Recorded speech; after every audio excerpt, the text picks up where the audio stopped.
Guy de Maupassant, la relique. Monsieur l'abbé Louis d'Ennemare à Soissons.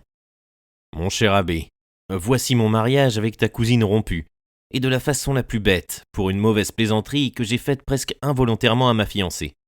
Je recours à toi, mon vieux camarade, dans l'embarras où je me trouve, car tu peux me tirer d'affaire. Je t'en serai reconnaissant jusqu'à la mort. Tu connais Gilberte, ou plutôt tu crois la connaître. Mais connaît-on jamais les femmes, toutes leurs opinions, leurs croyances? Leurs idées sont à surprise. Tout cela est plein de détours, de retours, d'imprévus, de raisonnements insaisissables, de logique à rebours, d'entêtements qui semblent définitifs et qui cèdent, parce qu'un petit oiseau est venu se poser sur le bord d'une fenêtre. Je n'ai pas à t'apprendre que ta cousine est religieuse à l'extrême, élevée par les dames blanches ou noires de Nancy. Cela, tu le sais mieux que moi. Ce que tu ignores sans doute, c'est qu'elle est exaltée en tout comme en dévotion.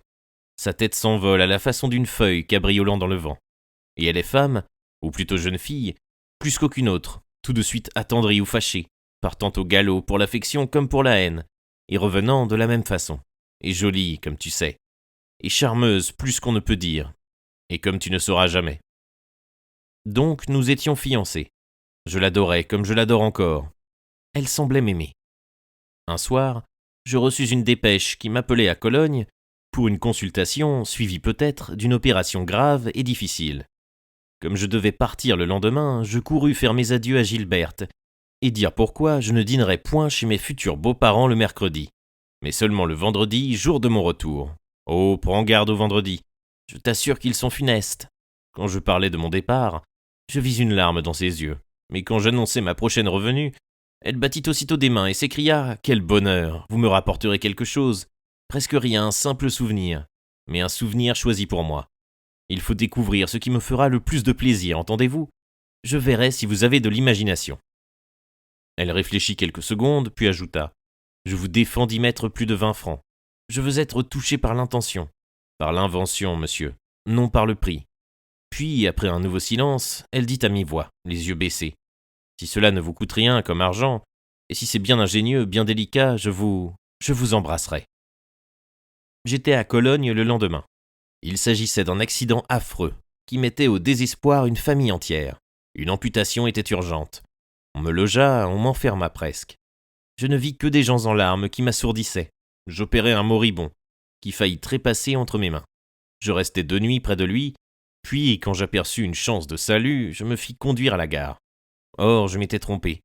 J'avais 1 heure à perdre. J'errais par les rues en songeant encore à mon pauvre malade, quand un individu m'aborda.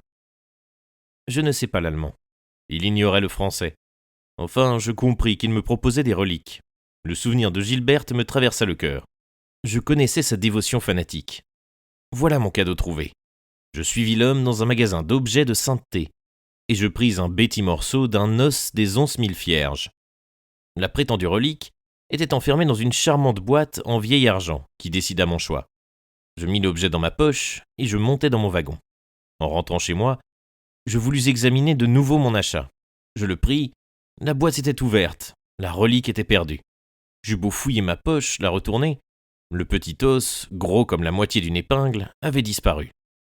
Je n'ai, tu le sais, mon cher abbé, qu'une fois moyenne, tu as la grandeur d'âme, l'amitié de tolérer ma froideur, et de me laisser libre, attendant l'avenir, dis-tu.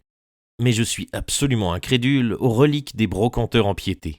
Et tu partages mes doutes absolus à cet égard, donc la perte de cette parcelle de carcasse de menton ne me désola point, et je me procurai sans peine un fragment analogue, que je collai soigneusement dans l'intérieur de mon bijou. Et j'allai chez ma fiancée. Dès qu'elle me vit entrer, elle s'élança devant moi, anxieuse et souriante. « Qu'est-ce que vous m'avez rapporté ?» Je fis semblant d'avoir oublié. Elle ne me crut pas. Je me laissai prier, supplier même. Et quand je la sentis éperdue de curiosité, je lui offris le saint médaillon. Elle demeura saisie de joie. Une relique, oh, une relique! Et elle baisait passionnément la boîte. J'eus honte de ma supercherie. Mais une inquiétude l'effleura, qui devint aussitôt une crainte horrible et me fixant au fond des yeux. « Êtes-vous bien sûr qu'elle soit authentique ?»« Absolument certain. »« Comment cela ?» J'étais pris. Avouer que j'avais acheté cet ossement à un marchand courant les rues, c'était me perdre. Que dire? Une idée folle me traversa l'esprit. Je répondis à voix basse, d'un ton mystérieux, « Je l'ai volé, pour vous. » Elle me contempla avec ses grands yeux émerveillés et ravis. « Oh, vous l'avez volée, où ça ?» ?»« Dans la cathédrale, dans la châsse même des 11 000 vierges. » Son cœur battait. Elle défaillait de bonheur. Elle murmura. « Oh, vous avez fait cela pour moi. Racontez, dites-moi tout. » C'était fini, je ne pouvais plus reculer. J'inventais une histoire fantastique avec des détails précis et surprenants. J'avais donné 100 francs au gardien de l'édifice pour le visiter seul. La chasse était en réparation, mais je tombais juste à l'heure du déjeuner des ouvriers et du clergé. En enlevant un panneau, que je recollais ensuite soigneusement, j'avais pu saisir un petit os, oh si petit, au milieu d'une quantité d'autres. Je dis une quantité en songeant à ce que doivent produire les débris de 11 000 squelettes de vierges. Puis je m'étais rendu chez un orfèvre et j'avais acheté un bijou digne de la relique. Je n'étais pas fâché de lui faire savoir que le médaillon m'avait coûté 500 francs. Mais elle ne songeait guère à cela. Elle m'écoutait frémissante en extase. Elle murmura « Comme je vous aime » et se laissa tomber dans mes bras. Remarque ceci, j'avais commis, pour elle, un sacrilège. J'avais violé une église, violé une chasse, violé et volé des reliques sacrées. Elle m'adorait pour cela, me trouvait tendre, parfait, divin.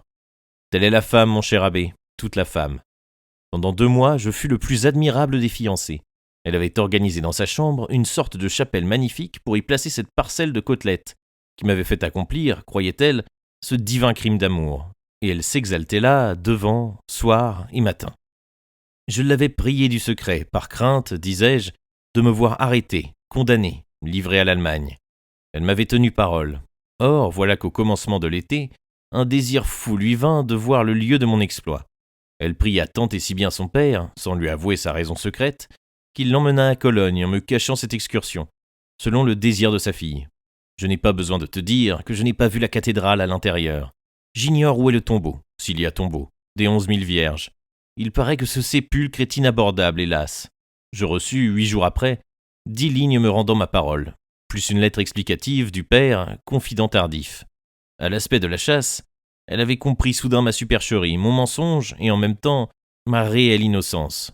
Ayant demandé au gardien des reliques si aucun vol n'avait été commis, l'homme s'était mis à rire en démontrant l'impossibilité d'un semblable attentat.